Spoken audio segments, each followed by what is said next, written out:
नमस्कार। आज नजर डालते हैं गोदरेज प्रॉपर्टीज पर। भारत की रियल एस्टेट की दुनिया का एक, आप कह सकते हैं, बड़ा नाम। और इनके जो हालिया कदम हैं उन्होंने बाजार में काफी हलचल मचा दी है। हमारे पास जो विश्लेषण है वो फोकस करता है उनके कर्ज विस्तार योजनाओं और हाँ, बाजार के भविष्य पर।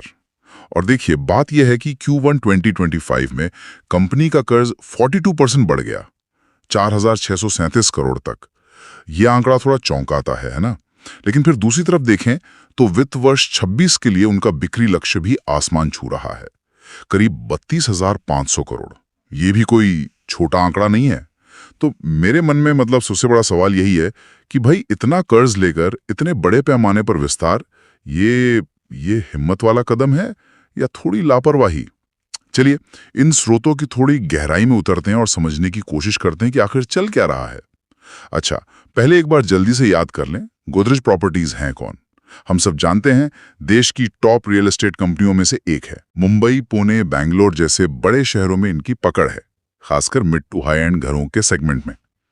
इनका ब्रांड नाम ही वो काफी वजन रखता है। स्टेट में इतना कर्ज बढ़ना कई बार ये कैश फ्लो की चिंता या शायद बढ़ते जोखिम की तरफ इशारा करता है।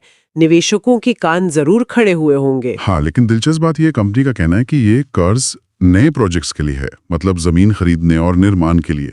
उनका तर्क ये है कि वे बाजार में जो मांग बढ़ रही है उसका फायदा उठाने के लिए तैयारी कर रहे हैं।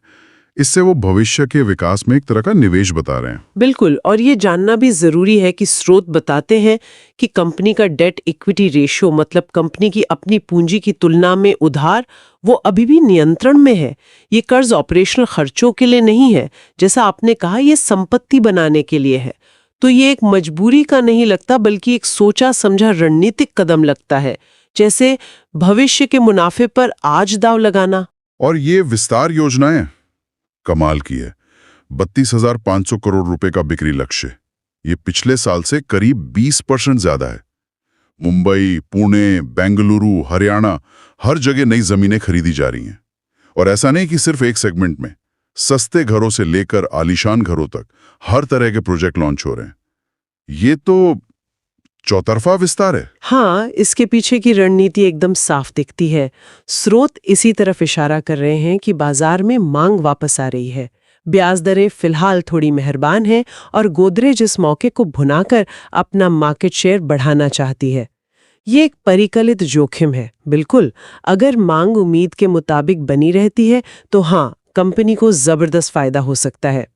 वो सीधे सीधे बाजार के जो मौजूदा रुझान हैं उन पर एक बड़ा दांव खेल रहे हैं। तो फिर निवेशकों और घर खरीदने वालों के लिए इसके क्या मायने हैं? निवेशकों के लिए तो ये थोड़ी मिलीजुली तस्वीर लगती है। एक तरफ कर्ज है जो चिंता का विषय है, पर दूसरी तरफ ये नए लॉन्च और बिक्री लक्ष्य ये उम्मीद भी जगाते हैं। उन्हें प्रोजेक्ट्स के समय पर पूरा होने और कंपनी के कैश फ्लो पर पैनी नजर रखनी होगी मेरे ख्याल से। और घर खरीदारों के लिए, उनके लिए इसका मतलब है कि बाजार में ज्यादा विकल्प होंगे, खासकर गोदरेज जैसे बड़े ब्रांड से। हालांकि प्रॉपर्टी की कीमतों में उतार चढ़ाव संभव है, तो खरीदने का सही समय तय करने के लिए अच्छी रिसर्च बहुत जरूरी होगी। सप्लाई बढ़ने से शायद खरीदारों को थोड़ा मोलभाव करने का बेहतर मौका भी मिल सकता है। लेकिन स्रोत ये भी तो कह रहे हैं कि अगर बाजार ठंडा पड़ गया तो ये रणनीति उल्टी पड़ सकती है। ये पूरी तरह सुरक्षित तो नहीं लगता। ये तो है। इसलिए आने वाले समय में कर्ज का प्रबंधन और उसे चुकाने की उनकी योजना वो बहुत महत्वपूर्ण होगी। भविष्य की बात करें तो बाजार के रुझान क्या कह रहे हैं? क्या लगता है, यह आक्रामक विस्तार सही साबित होगा? देखिए, विश्लेषण तो यही कहता है कि 2025 में भारतीय रियल एस्टेट, खासकर मेट्रो शहरों में स्थिरता और थोड़ी बढ़त की उम्मीद है।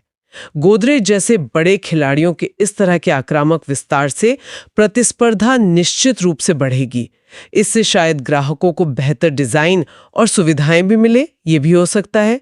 अगले 3 से 5 सालों में प्रॉपर्टी की कीमतें स्थिर रह सकती है या थोड़ी बढ़ सकती हैं, खासकर उन इलाकों में जहां गोदरेज का फोकस है, जैसे मुंबई, पुणे, हरियाणा। तो कुल मिलाकर कहानी यह है कि गोदरेज प्रॉपर्टीज कर्ज का पहाड़ तो खड़ा कर रही है, लेकिन साथ ही विकास की एक ऊंची उड़ान भरने की तैयारी भी कर रही है। ये एक बड़ी रणनीति है जिसमें बड़े अवसर भी हैं और हाँ, बड़े जोखिम भी। वो बाजार में अपनी धाक जमाने के लिए एक बड़ा दांव खेल रहे हैं साफ तौर पर। बिल्कुल। तो निवेशकों और घर खरीदारों के लिए सलाह सीधी है, कोई भी फैसला लेने से पहले प्रोजेक्ट, डेवलपर की साख, बाजार के नियम जैसे रेरा रजिस्ट्रेशन वगैरह, इन सब की पूरी जांच पड़ताल करें, अपना बजट ध्यान से बनाएं और बाजार के माहौल को देखते हुए सही समय चुनें। और अंत में एक सवाल सोचने के लिए छोड़ जाते हैं। गोदरेज की ये रणनीति, भारी कर्ज के साथ इतना आक्रामक विस्तार, ये भारतीय रियल एस्टेट बाजार के भविष्य के बारे में क्या संकेत देती है? क्या दूसरी बड़ी कंपनियां भी ऐसा ही जोखिम भरा पर महत्वाकांक्षी रास्ता अपना सकती हैं? और ये जो चलन है, ये बड़े पैमाने पर हमारी अर्थव्यवस्था को कैसे प्रभावित कर सकता है? इस पर जरूर सोचिए।